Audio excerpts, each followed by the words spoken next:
성경연진의 우리 이제 이사야서 마지막 부분 55장에서 66장 말씀 오늘 나눌 거고요. 그리고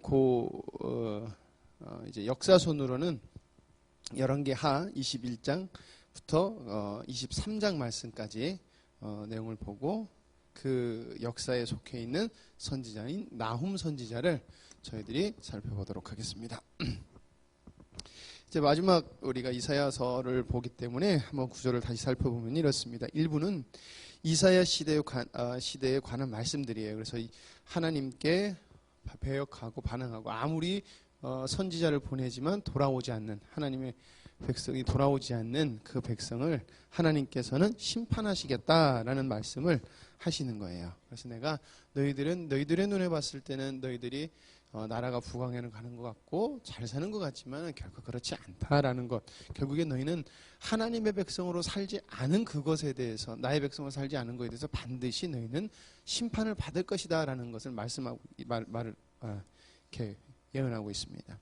2부는 바로 역사적 사실들을 기록합니다. 그래서 사내림의 친곡과 히스기야가 병들어서 낫게 되는 사건 이런 것들을 이야기하고 있고요. 3부는 이제 마지막으로 미래에 관한 예언들 하는데 이 미래에 관한 예언은 역사적으로도 이루어질 할 사실이지만 그 역사 속에서 하나님의 경륜, 진정한 하나님의 창조 의도가 이루어질 거다. 어떻게 이루어질 거냐? 바로 이 메시아를 통해서 새로운 아담, 새 아담 예수 그리스도를 통해서 만들어질 거야라는 것을 이제 명확하게 이스라엘 백성들에게 말씀해 주시고 우리에게 말씀해 주시는 거예요. 그래서 메시아를 예언하고요. 오늘 나눌 말씀이 바로 거기에 대한 초대와 경고예요. 경고. 그리고 결국에는 하나님의 완전한 최후 승리를 이렇게 그리고 있다는 것이에요. 계속해서 말씀드리지만은 우리는 창세기를 볼 때는 창세기 그 사건에만 집중해서 보게 되는데 하나님은 그 창세기 사건 안에 하나님의 경륜으로 결국에 하나님은 끝을 같이 그리고 계신다는 거예요. 우리가 계속해서 성경을 볼 때 그 시대 그 사건 이렇게만 보게 되면은요 거기에 머물리게 되고 전체적으로 하나님께서 무슨 말씀을 하시는지 우리가 알 수 없게 되는 것이에요. 그래서 여러분들 계속해서 우리가 성경을 읽을 때 그 말씀 속에서 하나님이 그런 창조 의도와 하나님의 경륜을 자꾸 이렇게 눈을 넓히는 성경을 읽을 때 그런 시도가 그리고 그런 은혜를 달라고 기도하는 것이 필요하겠습니다. 그래서 이사야는 심판을 받을 이스라엘 백성들 그 중간에 역사적인 사건을 기록하면서 다시금 왜 이것을 더 이렇게 역사적인 사건에 히스기야를 넣냐면은 히스기야 그 당시에는 메시아적인 이거 왜냐면은 다윗의 영광을 부흥시켰던 왕이기도 하기 때문에 그런 관점도 좀 있는 거예요. 이스라엘 백성의 메시아는 왕의 개념이 있기 때문에 우리처럼 예수 그리스도라는 메시아는 인식보다는 있기 때문에 그리고 그 다음에 그 히스기야도 너희들이 봤을 때 흠모하고 진짜 메시아 같은 왕이지만 그 왕은 참된 왕이 아니라 내가 보내줄 고난받는 종 너희들이 봤을 때는 사람들이 봤을 때는 내쳐질 것 같은 종 그런 사람, 그런 존재인데 그가 내가 보내는 종이야 라는 것을 쭉 이제 이야기를 하면서 하나님께서는 예수 그리스도를 통하여서 그리고 예수 그리스도에 속한 남은 자를 통해서 최후 승리하실 것을 쭉 그리고 있다라는 것이에요. 그래서 이사야는 이런 식으로 흘러간다는 것입니다.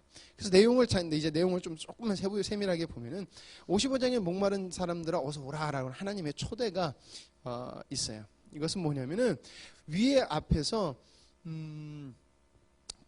고난받는 종으로 인한 얻어질 은혜를 너희들이 와서 얻어라라고 하는 하나님의 초대예요. 이 전까지 고난받는 종에 대해서 자꾸 계속해서 설명을 해요. 지난번에 제가 말씀드렸을 때 성경 구절을 읽으면서 어떤 일이 있을 것이고 어떤 일이 있을 것이고 메시아를 통해서 어떤 일이 일어날 것이며 그런 것을 쭉 읽었잖아요. 그것을 너희들이 얻으려면 와라라는 거예요. 자, 그렇게 오면은 고난받는 종으로 인하여서 너희들이 바로 나의 백성이 된다. 이것은 뭐냐? 그리스도와 연합한 자들이 참된 내 백성이 되고 하나님은 그 백성을 통해서 하나님의 하나님의 일을 이뤄가신다라는 것이에요. 근데 참된 백성들이 그럼 어떤 모습이어야 되냐라는 것을 이제부터 이야기하시는 게 바로 57장에서 59장까지의 말씀인데 이것은 뭐냐면은 이스라엘이 종교적 매춘을 했다는 것이에요. 너희들에게는 하나님을 배신하고 다른 신을 섬겼다. 너희들 이거 내려놔야 된다라는 것이에요. 58장에는 금식, 그러니까 삶이 없는 금식을 규탄하는 거예요. 행위만 있는, 그러니까 하나님의 백성으로서의 금식이 아니라 그냥 종교인으로서 자기 의를 쌓는 금식을 규탄하시면서 그것은 아니다라는 것이에요. 자, 그러면서 너희들이 그렇게 배반하고 배반해도 나는 아브라함과 세운 언약을 기억할 것이고, 그리고 그것을 세운 언약을 기억할 것이고 하나님 것을 이루시겠다라는 약속으로 이렇게 하나님께서 이사야서 말씀을 이렇게 또 트세요. 그러면서 구원의 아름다운 소식이 너희들에게 있을 것이다 라고 하면서 평화의 번영이 올 것이다 라고 이야기를 해요. 근데 61장에서 보면 60장 1절에 보면 우리가 잘 아는 말씀, 일어나 빛을 발하라 라고 이야기하는 거예요. 왜? 이젠 그 시대가 올 거기 때문에 그 안에 속하는 자들은 일어나 빛을 발할 것이다 라고 이사야가 예언하고 있습니다. 그래서 61장에 보면 기름 부음 받은 자가 오실 것이다. 자, 끝없는 하나님의 역사하심. 그래서 구원의 아름다운 소식을 통해서 이루어질 것들을 자꾸 이렇게 희망의 메시지로 던지고 있는 것이에요. 주님 오신다. 그건 누구시냐? 우리를 구원하실 영광의 왕이다 라고 하는 것이죠. 자, 그 중에 중요한 것이 뭐냐면 하나님을 구원을 이루는데 누구랑 이어로 가시는가라는 것을 이제 이야기를 하고 있어요. 그게 바로 뭐냐면은 남은 자들을 통해서 하나님의 역사를 이루어 가신다는 것이에요. 분명히 이사야는 이스라엘 백성들이 멸망할 것을 계속해서 경고하고 있어요. 그래서 너희들은 반드시 멸망할 거라는 거예요. 근데 반드시 멸망하는 그 가운데서도 남은 자들, 믿음을 잃지 않고 하나님의 언약을 지키며 하나님의 백성으로 살아가는 그 남은 자들을 통해서 하나님은 하나님의 뜻을 이루어 가실 것이다 라는 것이에요. 그것을 말하고 있고, 그래서 결국에는 아브라함에게 약속하셨던 그 왕국이 이루어질 거야. 누구를 통해서? 예수 그리스도를 통해서 이루어질 거야 라고 이사야가 이렇게 예수 그리스도를 통해서 이루어질 왕국을 클라이막스로 선포하고 이사야서가 이렇게 마무리되게 되는 것입니다. 일일이 다 기억하실 수는 없을 거예요. 근데 자꾸 제가 이렇게 반복을 하면서 하는 것은 이런 식으로 흘러가는구나 라는 것을 여러분들이 들으셨을 때 아마 더 이해하시기가 쉬우실 것 같습니다. 자, 이런 이사야가 예언하는 과정 중에 이제 역사적 배경으로 돌아가서 부각되는 왕이 누구냐면은 요시야 왕이에요. 요시야 왕은 므낫세의 손자예요. 므낫세의 손자. 그리고 그 아빠는 아몬이라는 왕이었는데 아몬이 반역으로 빨리 죽어요. 그리고 이제 요시야가 왕이 되는데 므낫세는 그 아버지 히스기야 왕을 따라가지고 극악무도한 죄악으로 나라를 통치했어요. 그런데 또 신기하게 요시야 왕은 므낫세의 반대로 다윗의 길을 행한 선한 왕이에요. 그래서 므낫세의 손자, 하나님을 따른 선한 왕. 그래서 남유다를 신앙을 개혁해요. 그래서 다시금 하나님께 돌아가려고 하는 운동을 해요. 근데 나중에 정치 말년에 아시리아, 바벨론, 이집트의 이 세 강대국의 전쟁에 휘말려서 나중에 요시야 왕이 죽게 돼요. 전투에서 전사하게 돼요. 자, 요시야는 다윗의 길로 간 왕으로 기록되고 있습니다. 므낫세의 오랜 우상 문화 속에서도 신앙을 지켰고요.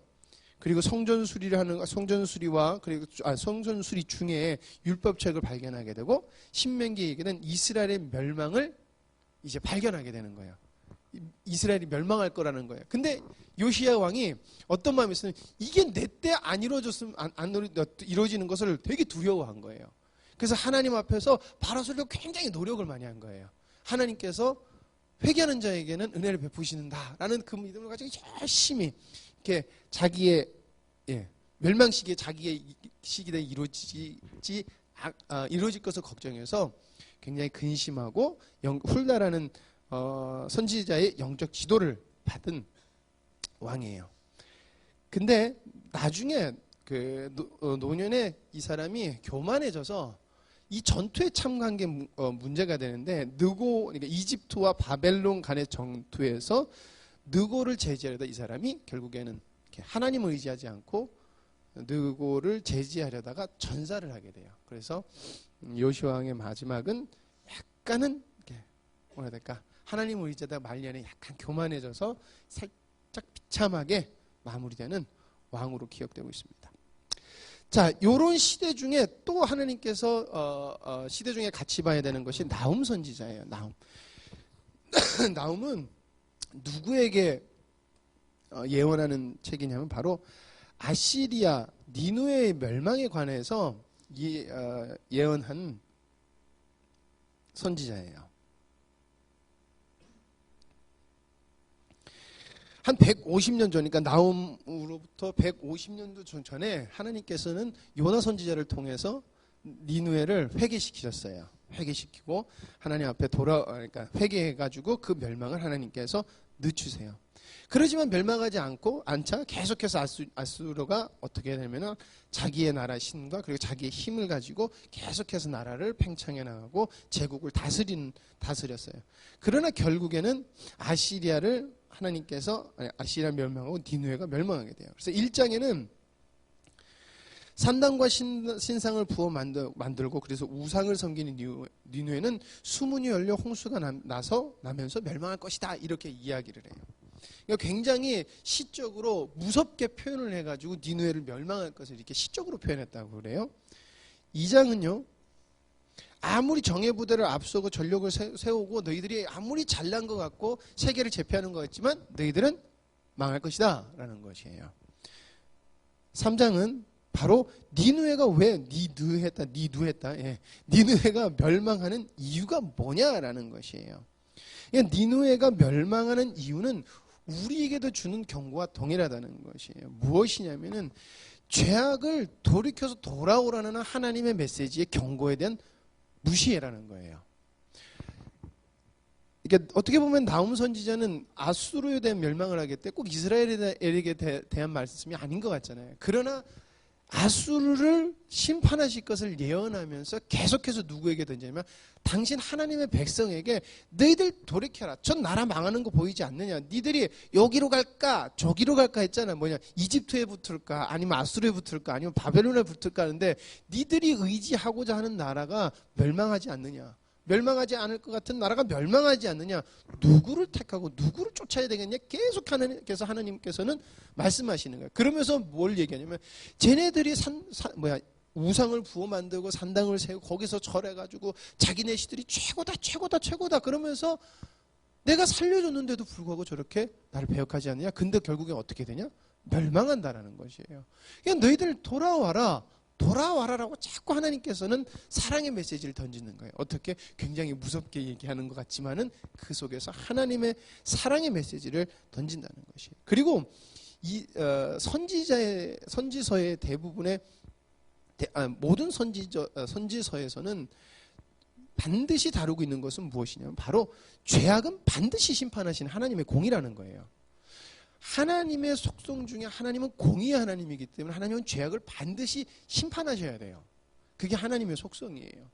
그렇기 때문에 하나님은 심판하신다는 것이에요. 그러나 하나님께서는 심판은 하시나 하나님은 구원하신다는 메시지를 동시에 넣는 것이에요. 그러니까 지금 우리에게도 그리고 남을 아수르나 이스라엘, 남유다나 너희들이 너희들의 죄악으로 하나님의 심판받을 수 있으나 벌을 받을 수 있으나 하나님을 의지하고 하나님께 서는 자는 반드시 하나님께서 구원하신다는 메시지를 주고 있다는 것이에요. 그러니까 우리가 선지서를 볼 때 우리가 하나님 앞에서 바로 서고 있는지 지금 내가 하는 행동 하나하나가 하나님 앞에서 바른 것인지 하나님의 백성으로 옳은 것인지를 우리가 계속해서 우리의 신앙을 체크해 봐야 된다는 거예요.